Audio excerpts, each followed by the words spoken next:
राज्यवासी मुख्यमंत्री नवीन पट्टनायक अनेक समय विभिन्न प्रकार योजना कार्यकारी करथांती।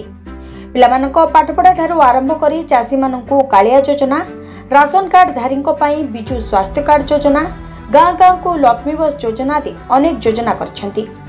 यार मध्य आज तिगिरिया गांधी स्मृति पड़िया ब्लॉक अध्यक्षा संध्याराणी नायक अध्यक्षतार ब्लॉक 280 राशन कार्ड धारी को परिवार पिछा 1000 टंका लेखाएं जीविका सहायता राशि बंटन कर मधुबाबू पेंशन योजना रे 346 जन हिताधिकारी को वर्धित 1000 टंका भत्ता, 151 जन सिक्किम स्वत्ताधिकारी को जमीपट्टा बंटन सह विभिन्न उन्नयनमूलक कार्यदेश इत्यादि बंटन करने सहित तिगिरियावासी लक्ष्मी बस सेवा शुभारंभ करिसेंती मंत्री रणेंद्र प्रताप स्वाई। राज्य सरकार सबुबले लोकंक सेवारे कार्य करुचंती एवं कार्य करिबो बोली मंत्री उद्बोधन देथिले। नियंटिया राज्य ओडिशा आज चाउल उत्पादन रे बळका राज्य भावे परिचित होईछि। महिला माननकु सशक्त करिबारे मिशन शक्ति आज एक माइलखुंट साजिछि। 70 लाख महिला स्वयं सहायक गोष्ठी जरिया आत्मनिर्भर होई पारछंती बोली प्रकाश करथिले मंत्री। एही कार्यक्रम रे शताधिक जनसाधारण उपस्थित थिले।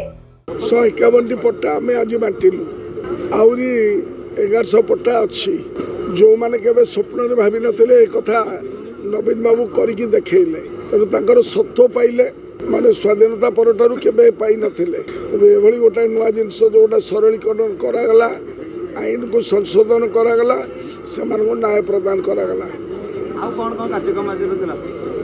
आज पट्टा बंटन सहित ये समिति रे एवं जो माने भल भाव काम करते विदिन दि टाइम लिमिट भितर पीएमएवाई काम करते से प्रोत्साहन राशि दिगला।